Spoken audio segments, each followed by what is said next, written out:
Leadership isn't just about the big decisions. It's the small, daily choices that define your legacy. But here's the hard truth. While sanctification takes discipline and intention, losing it can happen in an instant.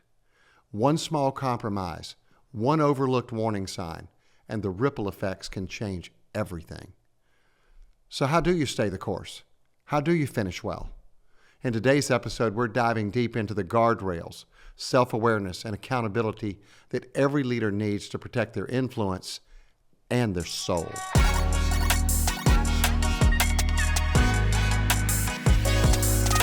Jim, recently you were telling me about a story where you gathered together with a bunch of young leaders that you and I have had a ball connecting with and sharing some insights and wisdom and knowledge. And not long ago, you got put on the spot in front of that group of leaders, asking you to give some closing remarks, just a 5-minute session, just closing remarks on something you feel like could serve everybody before everybody left this retreat center to go back to their churches and their families and go back into the rhythm. And you said something that was very profound. In fact, when you said it to me afterwards, I wrote it down immediately and have referenced it in many conversations. And so I think it would be good for our audience to hear exactly what it was you shared and why you chose to share that. So I really got put on the spot because it's a gathering that I go to fairly regularly. And a lot of times, well, almost every time, I have like 30 minutes or so at the end to just summarize and offer some thoughts to these young leaders. And, you know, I know what's on their mind. There's a lot of stuff that's on their mind. Finishing well is always on the list. There's other things. Family stuff is on the list. Overwork, tired, rest. Those things are all on the list. And so I was prepared. I had my Evernote with my outline for about 30 minutes of what I was going to say. And so what we realized was we were going to cut it short. The guy who's facilitating, we're going to cut this short. Hey, Jim, heads up. You're going to have 5 to 6 minutes, 7 minutes max. So be thinking about that. So I got almost no warning for this. And so I'm now thinking, I probably don't have it here. What is it that I could say? And I believe the Lord put this on my heart because of the way it landed in the room. And I said, brothers, this is a men's gathering. I just believe God wants me to say to you that becoming unsanctified is easy. There's nothing to get in the way of it. Wow. And as soon as I said it, Frank, I knew that it was the right thing because I just saw the hearts drop in the room and the pens came out. So they wanted to take notes, right? And I didn't feel like it was that profound when I said it. But sometimes simple is profound. I mean, I think a lot of times we look for profound in the wrong places. Sometimes it's really simple. And so we began to talk about that a little bit. You know, becoming sanctified is hard. It's like going up the hill.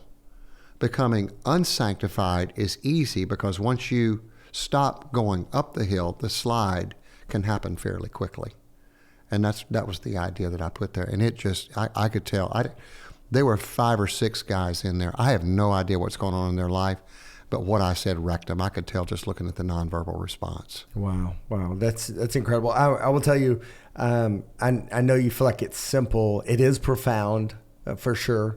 It's compelling, and I think it was one of these things where we know that it takes work for sanctification. Yeah. It takes discipline, it takes effort. And so you could have said the exact opposite of that or focusing on the other to say sanctification is hard.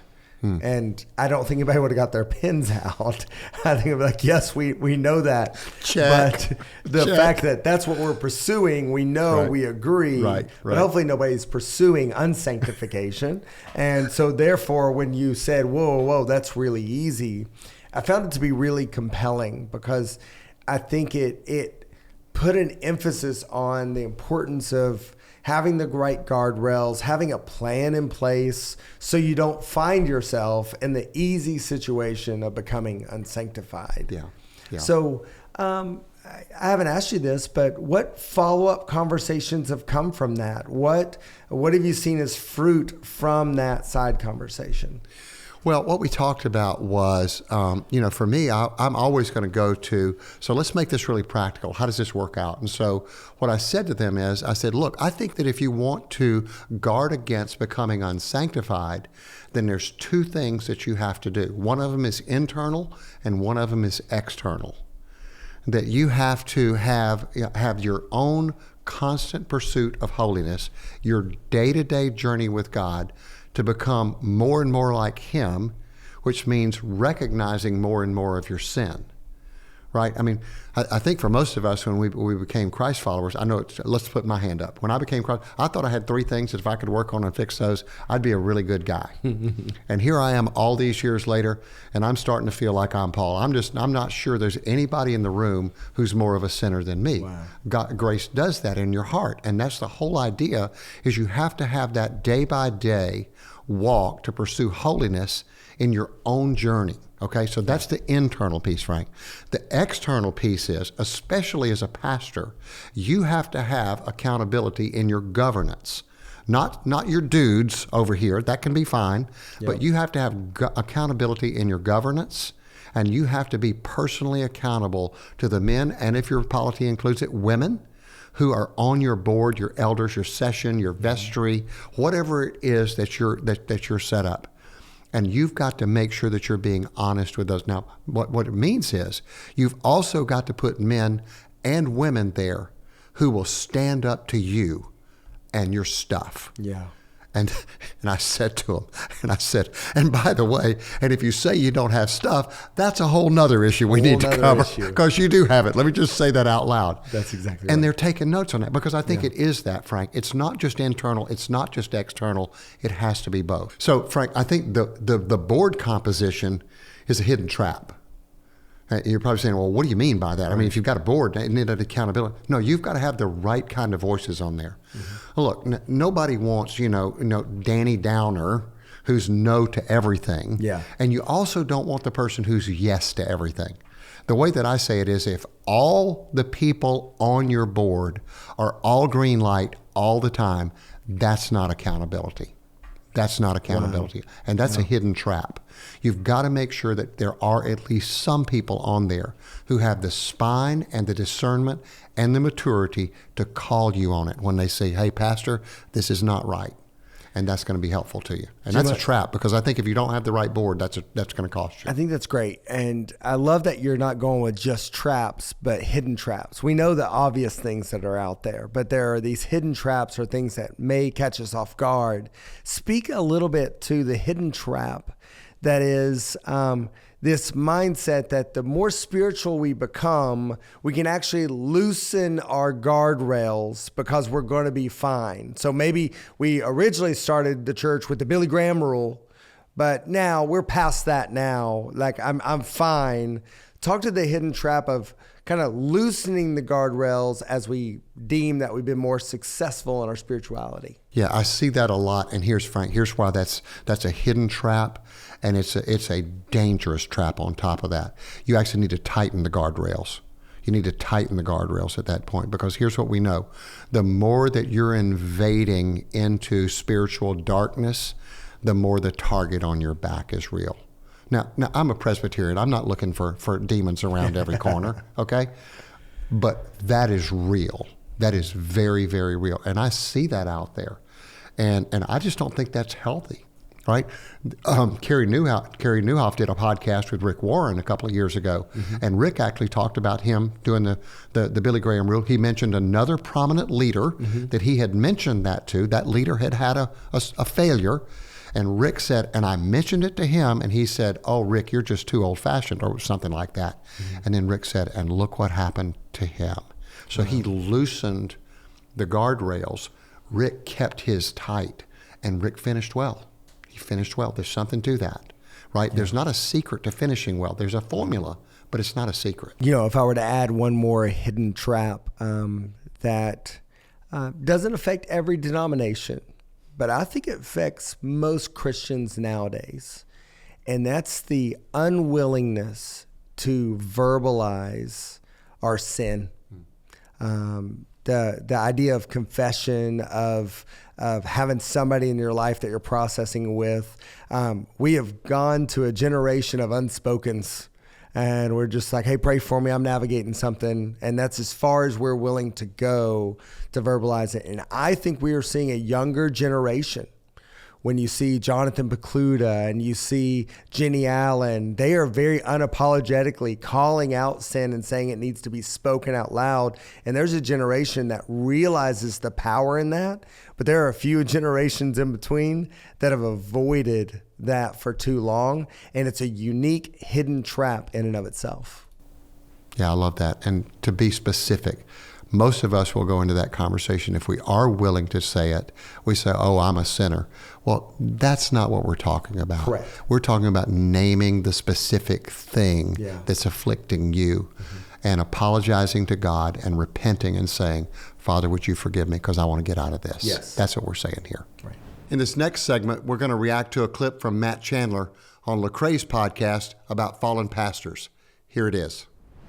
And they have, let's just call it a pet lion, some little sin in their life. I'm not trying to downplay the sin. I'm just saying it's not full grown. It's an area of his life he should be working on or she should be working on. They shouldn't be. They should be confessing this. They should be putting it to death. They should be putting, but they're not. Take it out and in the then street God and starts murder to it. use them. Because God doesn't need you to be all that he's asking you to be for him to flex. And so God starts using them in profound ways. Yeah. But they also hadn't put this lion to death. And now that lion's getting bigger and bigger and bigger, but so's the platform. The platform's getting bigger and bigger and bigger. Isn't that a And great with analogy? the bigger platform, oftentimes, I don't Bigger think we lion, can judge bigger I platform. don't think we can judge faithfulness by outcomes. They go along But the each guys other. we're talking about here, now you got a church of 5,000. Now you got a church of 6,000. Now, who are you going to tell about this lion? Yeah.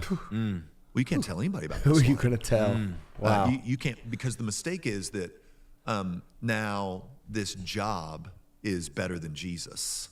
Whoa. Yeah, right. This job is better than Jesus. Wow. Leave Thanks it for to Matt that, Chandler Matt. to come wow. right, boom, Boom. Hello. went right to the heart of the issue. Wow. But look, Frank, I mean, you and I both, unfortunately, have been close to some moral failures where sanctification has come undone. Yes. Has come undone.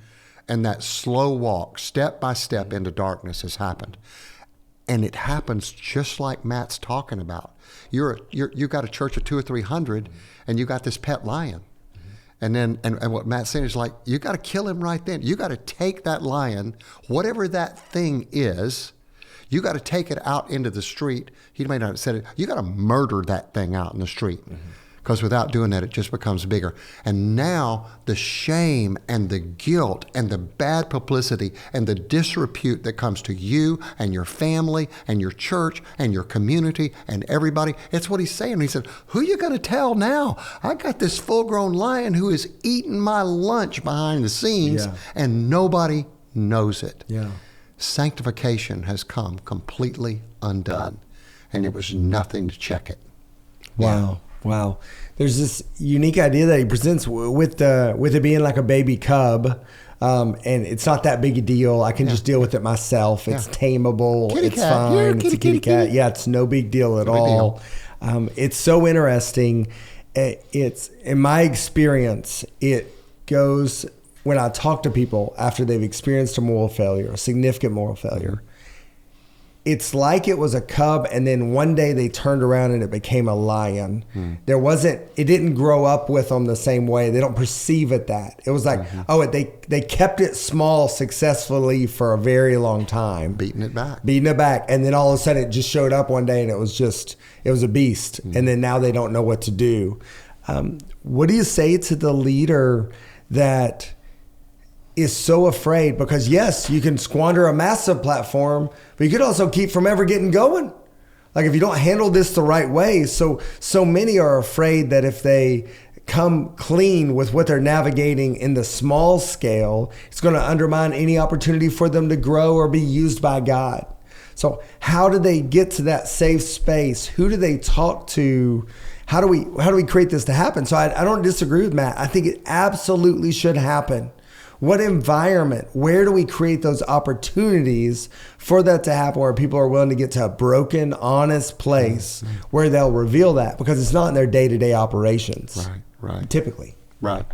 You know, I'm thinking of a verse. I just pulled it up here. It's one that I know because I heard it not too long ago from a guy who was talking about something different. But it's in Psalm 66, in verse 18. And it says, "If I had cherished iniquity in my heart, the Lord would not have listened. But truly God has listened. He's attended to the voice of my prayer." So as long as you're, this whole cherish iniquity, that's chasing sin. That's overtly chasing after it. That's what we're talking about here. Yeah. Right? You're chasing after something that God doesn't want for you. And it's going to cost you dearly if you don't take it out of your life. And repentance is the step. Recognize, repent. You know, it's one of the reasons why you know that I'm very involved in 1010 Project. Yeah. And really the motto of 1010 Project is we want to create a safe place to say dangerous things. And so we actually want to create a place where if you've been carrying that lion around and you don't have anywhere else you can talk about it, we've got a place where you can talk about it. Yeah. Now, I don't know that we can protect you from the consequences of it. Yeah. But we can help you with it before it gets too out of control. Yeah. Wow. All right. In this next segment, we're putting our Bible knowledge to the test. I'm going to read a verse, and Jim has to tell me whether it's real or fake. All right, Jim, here we go. Here's the first one. "For by a single offering, he has perfected for all time those who are being sanctified." Real or fake, huh? Yeah. Okay. That sounds like something from the book of Hebrews.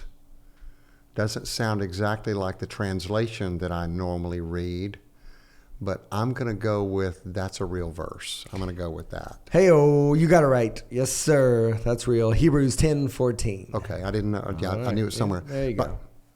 Hey, who wrote Hebrews? We don't know. You sure? Yes. We got to know who wrote Hebrews. Said the same guy that owns the coffee shop down the street, the Christian coffee shop, Hebrews. Oh, wow. Come on. All right. Okay. Real or fake? Next one. "Sanctify yourselves, for tomorrow the Lord will perform great wonders among you."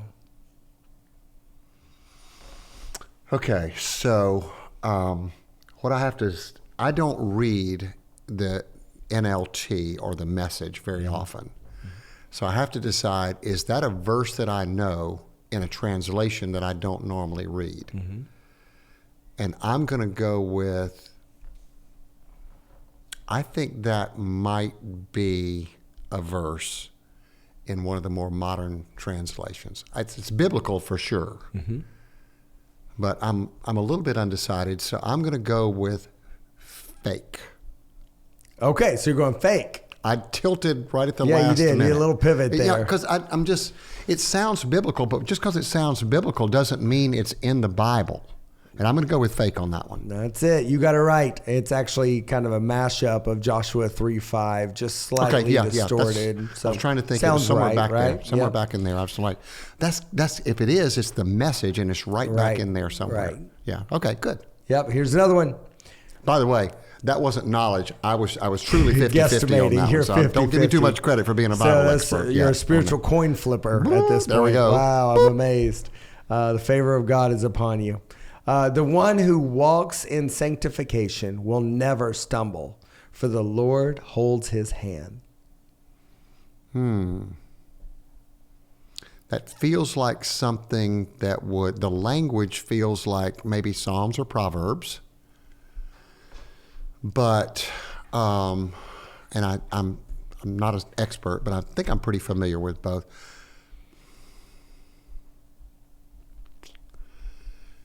Boy, it sure could be there. I'm going to go with a yes on this one. I'm going to go with fake. It's fake. Okay. Yeah, it's totally fake. It's like just a makeup of words rambled together that we said the Lord in there somewhere along the way. So, right. Yeah, but it certainly had a Psalms, Proverbs type feel to it. Yeah. Proverbs. It's not unbiblical, so that's it's not unbiblical. Okay, all right. Sounds like something that ChatGPT would almost get right. Right? It would be like, that's somewhere probably. Now, one more.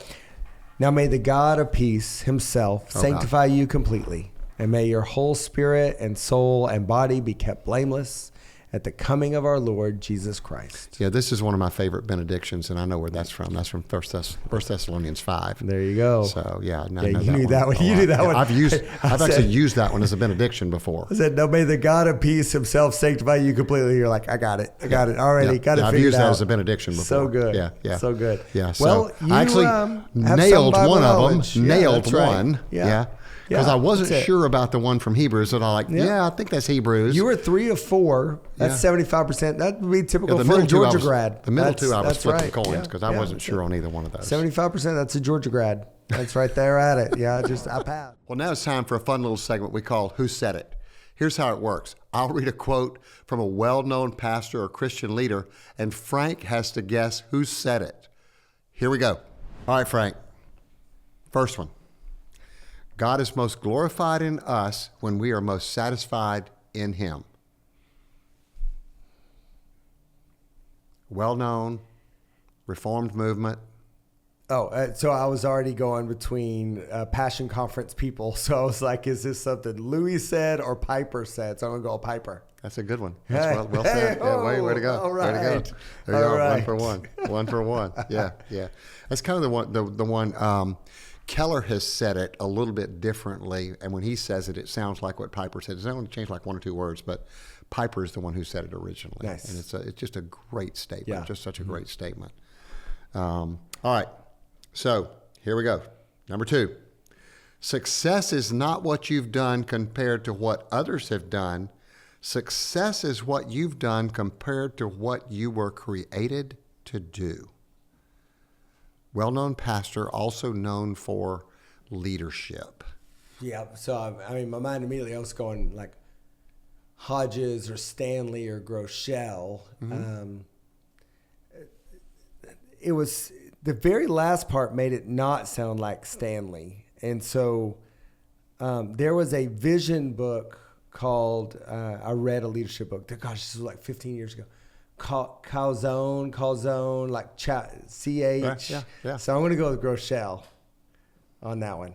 Let's give you a 2 for 2, bro. Hey-o. Wait a second. You're acing the exam, man. Well, it was leadership. Acing the exam. That kind of narrowed it down for you. Yeah, because the body is really big here. Yeah. That's all right. Here we go. It down to 3. Here's another. And if you listen to this one, it'll zero you in on who this might be. Okay. The point of spiritual disciplines isn't to earn anything. It's to create space for God to transform you into the person you were always meant to be. Somewhat of a newer voice in the faith. Okay. A little more. The vibe goes with John Tyson, Comer, or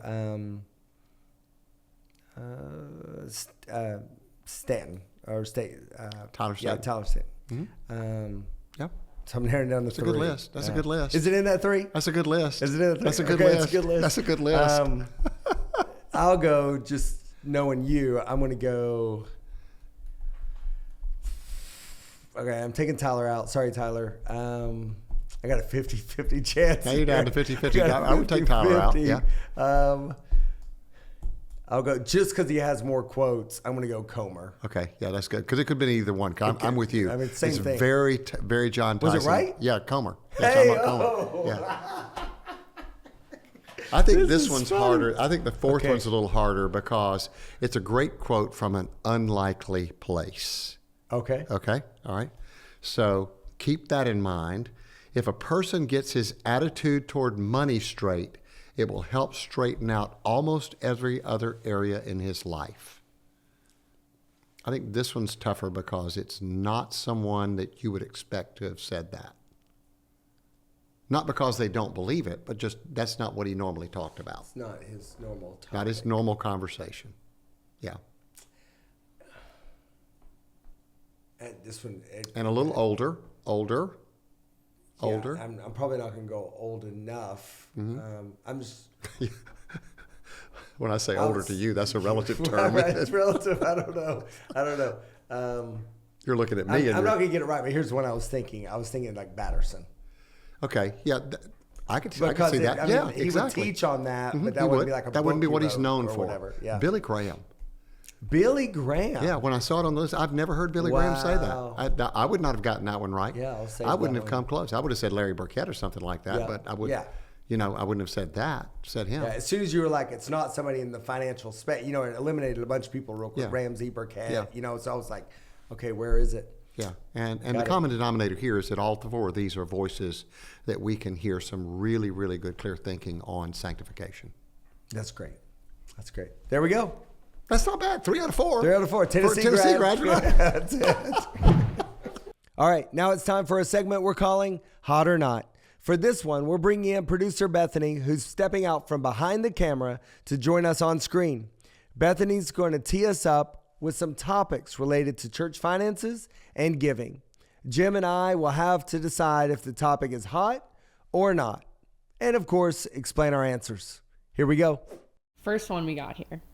Some churches offer a 90-day tithing challenge where members can request their money back. So is offering a money-back guarantee on tithing hot or not? Uh-oh. You want to start, Frank? I want to answer this one with both. It's hot and not. Okay, I like that. Okay. Go with me. Tell me where you're at on that. Tell you what, I'll go with the not. Okay. Okay. And the why? not part is the money back guarantee, lack of faith. That doing a 90-day challenge, that part makes sense to me, but that other element gets this thing out of line.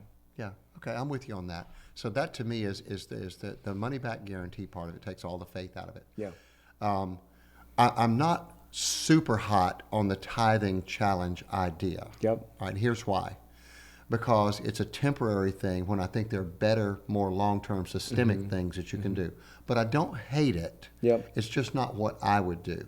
But if I did do it, I would just say, if after 90 days you don't feel like this has drawn you closer to the Lord and has blessed you in a way that you would want to continue, just stop. No money back, just stop. Yep. But it took faith for you to do that for the 90 days. So I think you and I are landing Yeah. at the same place on that. It's kind of a weird first start there. You're throwing us for a loop. Oh, Yeah. yeah.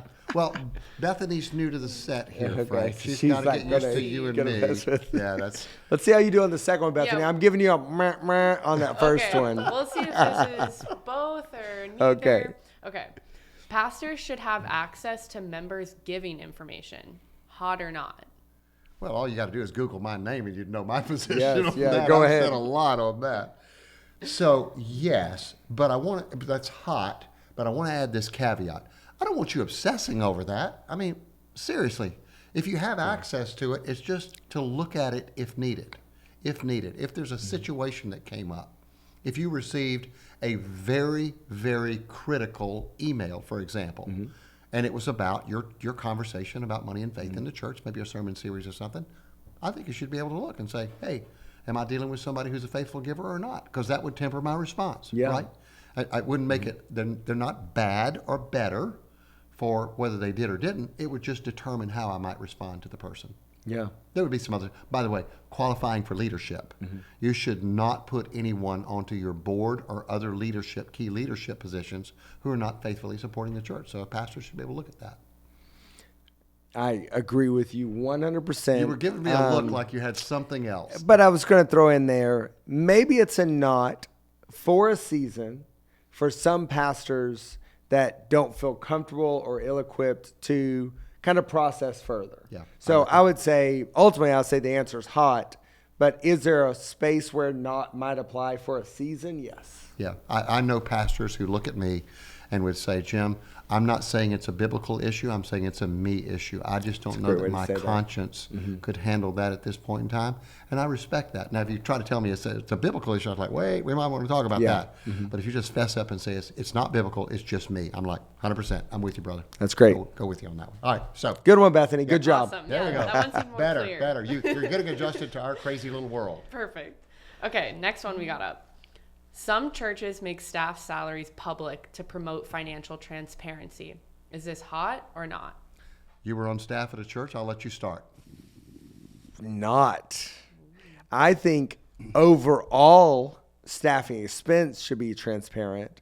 But I think the complexities of running a church, the amount of responsibilities, all that stuff, how compensation is done. We're not publishing typically compensation studies and reports, national studies to go, this is why we paid this.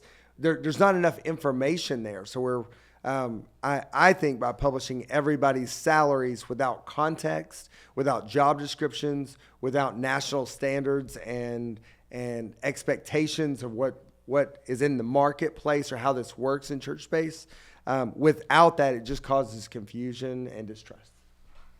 I would agree with you 100% on every point, and I don't even know that I would even add anything. Hey, but the first time ever. And then he just said, but if I did add. You said financial transparency is a good idea. That's 100% on that. But that was not the question that we were asked to react to. Correct. Right? But I do want to say a word about that before we jump out, because that's a great idea. Mm-hmm. Do it with staff aggregate numbers, not individual salaries. Yes, absolutely. Yeah. I think that's great. Okay. You're getting better, Bethany. I know. You're getting better. Look at this. Like each one rolls better. Okay. Digital convenience is more important than the act of passing the plate, hot or not. I'm going to go not. And here's why. I believe in passing the plate. There is an overt decision to be made when that plate passes in front of you, yes or no. That there's a response or not a response, and that has something to do with your relationship with God. So I'm going to go with not. I do love digital convenience, but I think there is something to passing the plate that causes you to have to make a decision to give or not give. Dang, I was going to say hot until you said that, Jim. I think you've got to. We can have different takes on this. Yeah, I think so. So why I was going to say hot is at the end of the day, we don't want to make it inconvenient or difficult for people to give. That's right. And on any given Sunday, I definitely don't have my checkbook with me, and I rarely have cash in my pocket.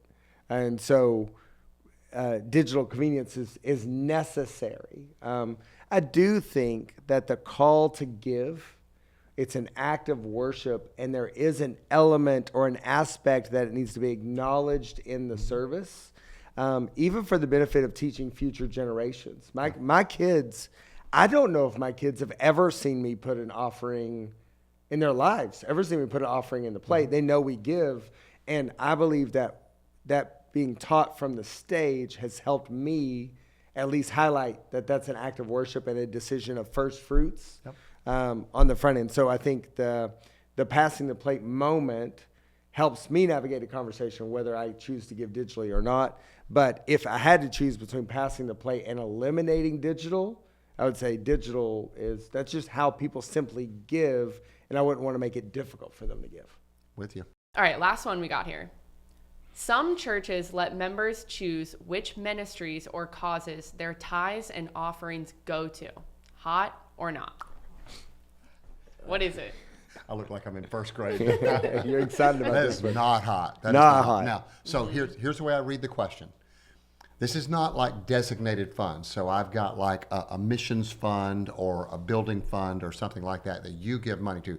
This is, I am giving my $1,000 and I want it to go directly to the youth ministry. That's a terrible idea because, and I know that some churches do it, and I don't mean to step on your toes, but it's a terrible idea because what you're doing is you're letting your members determine the budgetary priorities of your church. Your board should determine that. Your staff and your board should determine that, and they're actually overriding those priorities. So I know it seems noble, it seems virtuous on its face, but in practice, it's not a good idea. I'm going to add not as well, and a very passionate not as well. You were on church staff. Absolutely. I've seen it. Unfortunately, when you open up that can of worms, you can also invite people to somehow vote their decisions by steering money toward things, pulling money away from other things. Right. And it creates a unhealthy dynamic inside the church in most scenarios. There are probably some scenarios that I'm not thinking of right now where maybe there's some reason that you would do that, and we could have those conversations. Like you said, maybe there's some caveats for some other little things. But overall, that's just a bad idea. Next time on Next Sunday, we're diving into the role of the church CFO. And it's about so much more than just managing the books. From partnering with the senior pastor and the board to building trust with elders and with the congregation, the CFO's influence touches every part of the church. We'll explore how these leaders can balance financial duties with their role as organizational leaders, equipping them to serve with both integrity and vision.